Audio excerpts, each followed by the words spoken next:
Episode की शुरुआत में हम वो फैमिली का सीन देखते हैं जहाँ पर शादी वगैरह की तैयारी शुरू कर दी गई थी, क्योंकि आज ही जूनर की शादी होने वाली है वो फैमिली के मास्टर के साथ। लोगों को तो लगता है कि यहाँ पर वो हुआ के साथ शादी होगी जूनर की, लेकिन अंदर तो प्लान कुछ और ही चल रहा है। तो इस शादी के अंदर ढेर सारे मेहमान आ रहे होते हैं, सभी का स्वागत किया जा रहा था जितने भी लोग यहाँ पर आ रहे थे। तो उन्हीं मेहमानों में यहाँ पर तियानहुआ को भी बुलाया जाता है। जैसे ही तियानहुआ यहाँ शादी के महल के अंदर आया था, उसको सामने एक लड़का दिखाई देता है जो कि बिल्कुल अजीब और पागलों जैसी हरकत कर रहा था। और ये भी बेटा ही होता है उसी मास्टर जो है वो फैमिली का उसका, लेकिन ये दूसरा वाला बेटा है जो कि दिमाग से थोड़ा पैदल है, मतलब मेंटल टाइप का बंदा है ये। तो अब यहाँ पर लग रहा था कि इसी की शादी करवाई जा रही है जूनर के साथ, जबकि बात तो चल रही थी कि वो हुआ के साथ होगी जो कि नॉर्मल बंदा है, लेकिन नहीं, अब यहाँ पर बदल दिया गया दूल्हे को। तो तियानहुआ भी देखकर हैरान रह जाता है कि यार ये तो पागल आदमी है, आखिर कोई लड़की कैसे इसके साथ शादी कर सकती है, क्योंकि तियानहुआ को नहीं पता कि यहाँ पर असल में चल क्या रहा है। उसको खाली इन्विटेशन दिया गया था इस शादी में आने का, तो वो शादी को अटेंड करने के लिए पहुंच गया। मास्टर हुआ जब तियानहुआ को देखता है तो वो उसको कहने लग जाता है कि अरे वाह तियानहुआ तुम आ गए। तो तियानहुआ भी उनको ग्रीट करते हुए कहता है कि आपको कांग्रेचुलेशन, जो आपको आपकी बहू मिलने वाली है। मैं बेस्ट ऑफ लक कहता हूँ आपके फैमिली के लिए कि आपका जो वो फैमिली है वो आगे और भी ज्यादा बढ़े और आपके फैमिली में खुशियां आ जाए। तो मास्टर हुआ जो था वो भी यहाँ पर काफी ज्यादा खुश हो जाता है और तियानहुआ को वो बिठाना शुरू कर देता है कि आओ बैठो ना। तो जैसे तियानहुआ बैठा होता है वहां पर वो जो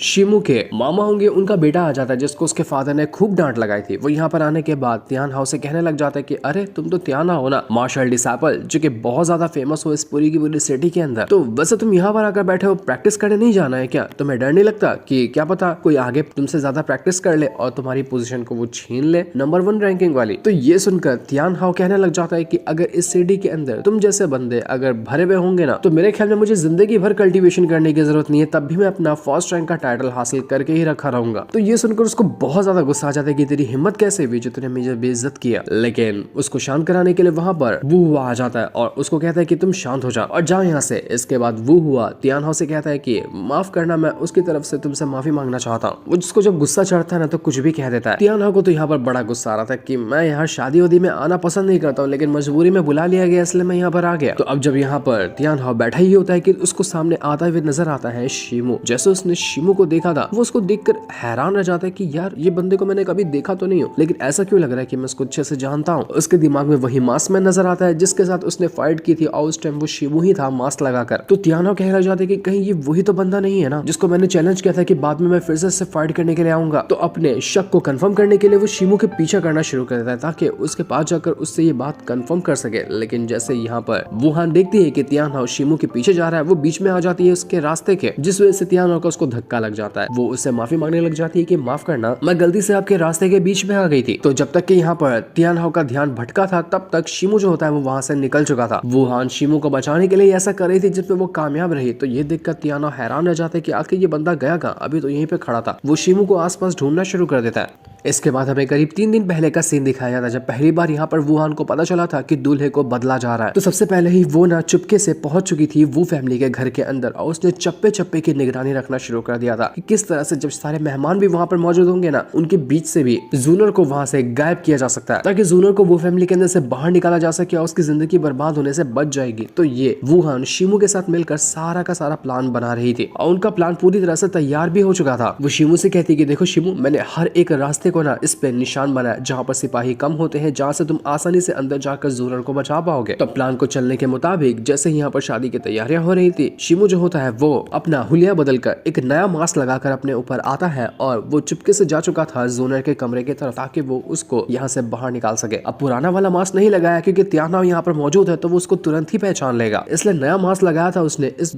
वजह से जल्दी कोई उसको पहचान नहीं सकता। लेकिन तियानहुआ जो था वो यहाँ पर उसके पीछे पड़ चुका होता है।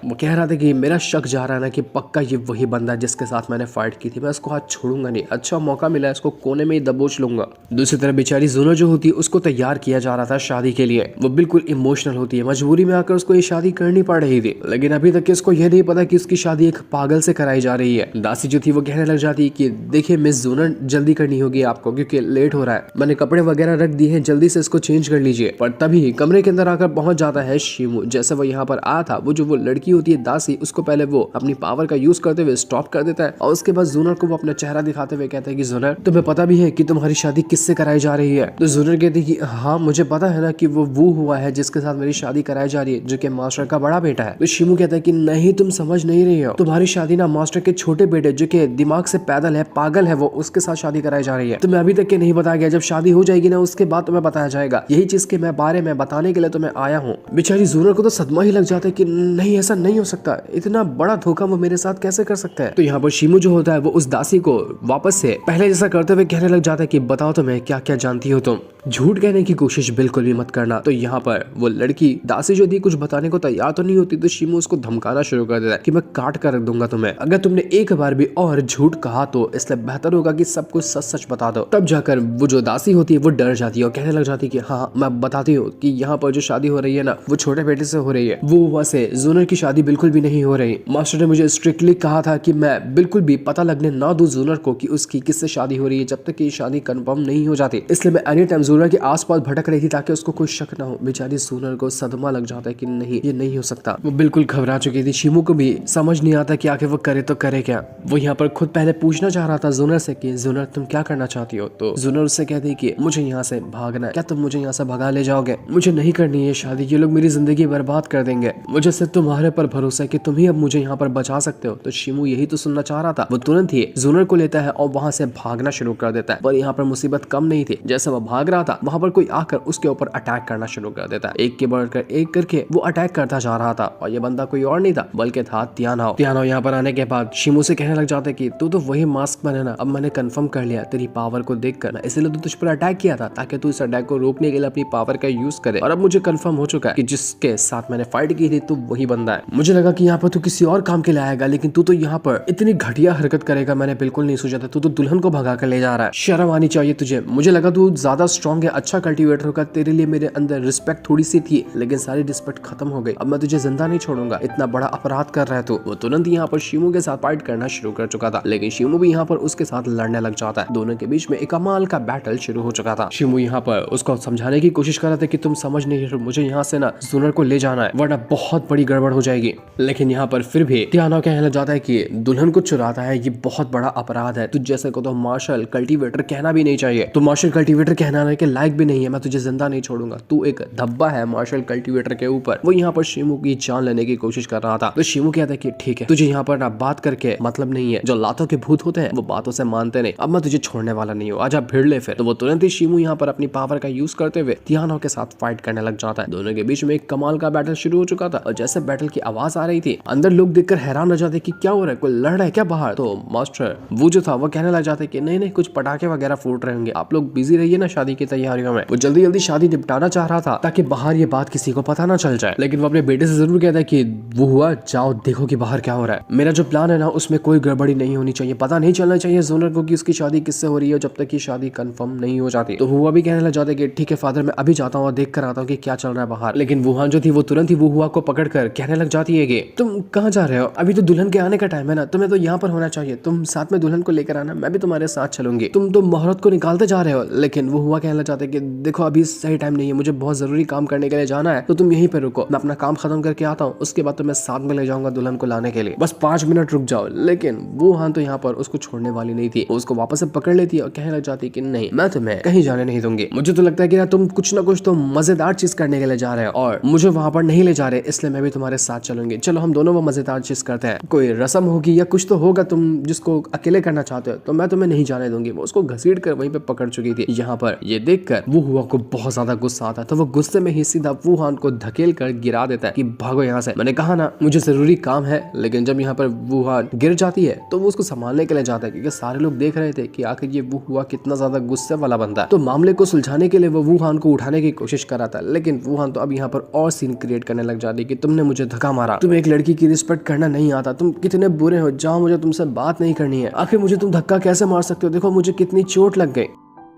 वुहान जितना हो सकता था उतना टाइम देने की कोशिश कर रही थी शिमू को कि तब तक वो जूनर को यहाँ से भगा ले जाए। सारे लोग यहाँ पर ये देखकर कहने लग जाते हैं कि देखो देखो आखिर यहाँ पर चल क्या रहा है, लगता है कि यहाँ पर कोई मैटर होने वाला है। मास्टर वू जो था वो कहने लग जाता है कि ये जो वुहान है ना, आज से पहले कभी भी वो हुआ के करीब भी नहीं आई, ना कभी उसने उससे बात करने की कोशिश की, लेकिन आज तो देखो ऐसा चिपक रही है कि मानो वो दोनों बचपन के दोस्त हो। मामले में मुझे कुछ ना कुछ गड़बड़ लग रही है, दाल में जरूर कुछ काला है। ये वुहान जो हरकत कर रही है ना, वो कुछ चीज को छुपाने के लिए ऐसी हरकत कर रही है, मुझे इसका पता लगाना होगा। मास्टर वू जो था बड़ा चालू आदमी है, वो सब कुछ समझ गया, इसलिए वो बात को घुमाने के लिए यहाँ पर वुहान के पास आता है और अपने बेटे को ही चिल्लाते हुए कहते हैं कि वो हुआ ये क्या किया तुमने, इनको गिरा क्यों दिया, देखो चोट लग गई ना, माफी मांगो वुहान से, तभी मैं तुम्हें यहाँ से जाने दूंगा। तो यहाँ पर वो हुआ को गुस्सा तो बहुत आता है, लेकिन फिर भी वो यहाँ पर माफी मांग लेता है कि ठीक है वुहान मुझे माफ कर देना, मुझसे गलती हो गई जो मैंने तुम्हें धक्का मार दिया। तो अब मास्टर वो कहने लग जाते हैं कि ठीक है तुम्हारा काम हो गया, निकलो यहाँ से, जो मैंने काम दिया है उसको करके आओ। मास्टर तो अपने बेटे को यहाँ से भगा चुका था। वुहान जो थी वो जाने की कोशिश करती कि नहीं वो हुआ तुम अभी नहीं जा सकते, वो उसको रोकना चाह रही थी, लेकिन मास्टर वो जो होता है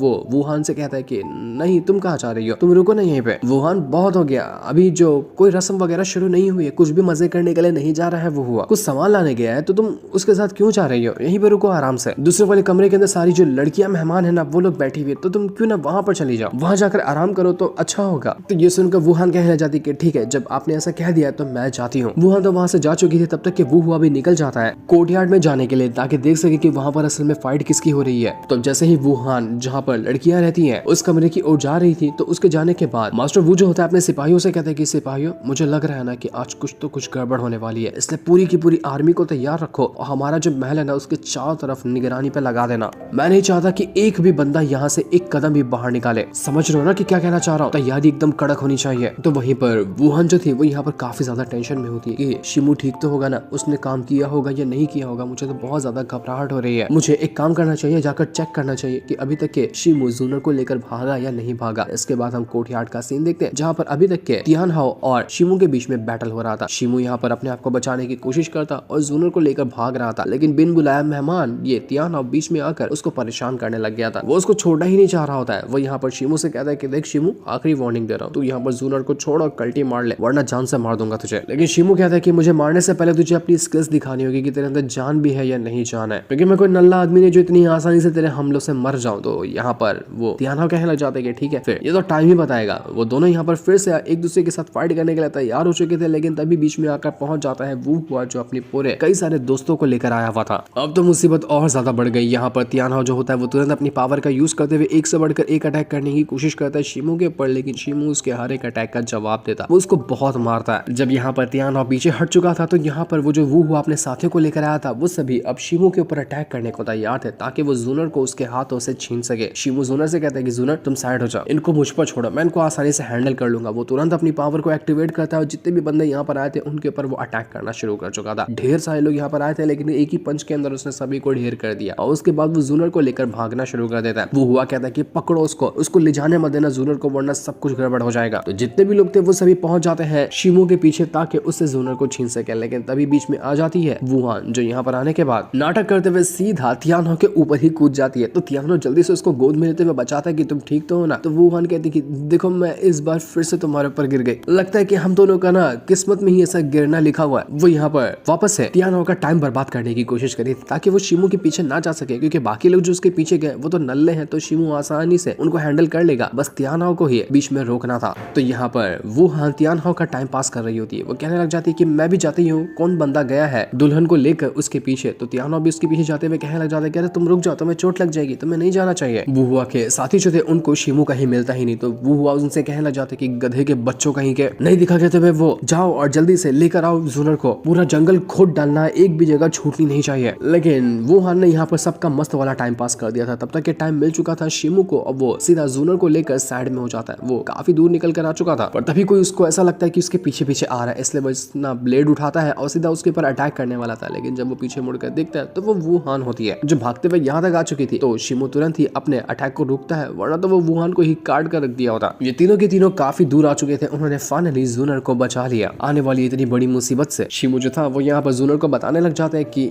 ये ना मेरी बहन है और यही वो है जिसको सबसे पहले पता चला था कि तुम्हारी शादी किसी और के साथ हो रही है, और उसके प्लान के मुताबिक चलते हुए हमने तुम्हें बचाया है।